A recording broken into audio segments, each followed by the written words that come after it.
সেটা তার অপমান লেগেছে। সে যদি ওটা অ্যাকসেপ্ট না করে সেটা কিন্তু একটা হয়রানি।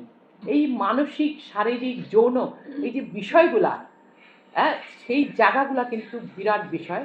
সেটা নিয়ে কিন্তু আমাদের আইন একটা থাকা উচিত। আইনটা এই কারণে উচিত, এটা প্রতিরোধমূলক আইন হবে। একটা কর্মক্ষেত্রে যে কোনো জায়গায় রাস্তাঘাটে ইফটিজিং বলি আমরা, ইফটিজিংটা খুব লাইটভাবে নিই। এটা কিন্তু আরেকটা কেস আমরা করেছিলাম, সেখানে কিন্তু এখন ইফটিজিং আর বলা যাবে না, এটা কিন্তু স্টকিং। স্টকিং এটার বাংলাতে হলো উত্তক্ত করা।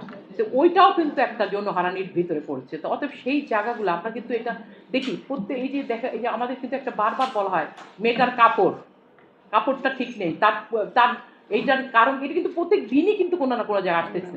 আমরা কিন্তু সেখানে যাই, এই ঘটনাগুলো আমাদের যে আগে বললো, মালিকা বলে দিল কীভাবে যে প্রত্যেকটা কেস কিন্তু আমরা সবাই মিলে এবং মহিলা আইনজীবী সমিতির পক্ষ থেকে আমরা করেছি, যে ফাহিমা থেকে আরম্ভ করে প্রত্যেকে কিন্তু মানে মানসিকভাবে অপমানিত হয়ে এখানে আইন সালিশে আছে, ব্লাস্ট আছে, সবাই কিভাবে তারা স্পেসিফিকভাবে সেখানে তারা জীবন দিয়েছে।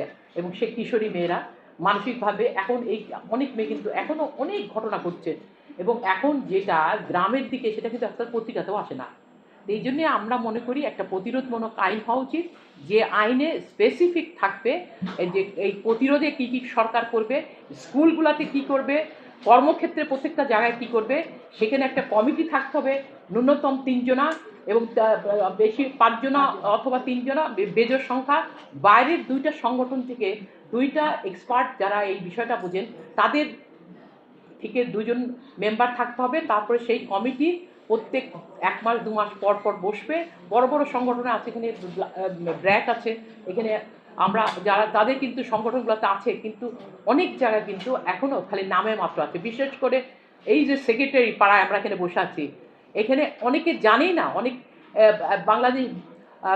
বাংলাদেশ পুলিশের থেকে আরম্ভ করে প্রত্যেকটা জায়গায় তারা কিন্তু জানেও না যে তাদের একটা কমিটি আছে কিনা, কমিটি বসে কিনা, কোনো কমপ্লেন বক্স আছে কিনা, বক্সে কতদিন পর পর খোলা হয়, সেইখানে কমিটিটা কিভাবে একটা জেন্ডার সেন্সিটিভ কিনা, তারা নারীবান্ধব ইয়ে কিনা, মেয়েদের এক্সেস আছে কিনা, মেয়েরা ওখানে কমপ্লেন করে আবার সেকেন্ড টাইম ভিক্টিমাইজ হয় কিনা, এই বিষয়গুলো কিন্তু ভীষণ সেন্সিটিভ, ভীষণ কিন্তু একটা ভয়াবহ। অতএব এই বিষয়গুলো নিয়ে আমরা নতুন সরকারের কাছে এবং মিডিয়া, বিশেষ করে আপনারা যারা আছেন তাদের কাছে আমাদের কিন্তু বারবার, আপনাদের মিডিয়ার আমরা রাত্রেবেলা যখন যাই, সন্ধ্যার পরে কোনো টক শোতে অথবা কোথায়, আমরা কিন্তু জিজ্ঞাসা করি, এবং এই বিষয়টা নিয়ে যখন যাই, কোথায় আপনাদের কমপ্লেন বক্স, কোথায় আপনাদের আছে, মিডিয়াগুলোতে কিন্তু নেই। আপনারা কেউ বলতে পারবেন না যে আপনাদের খুব ভালো একটা কমিটি আছে।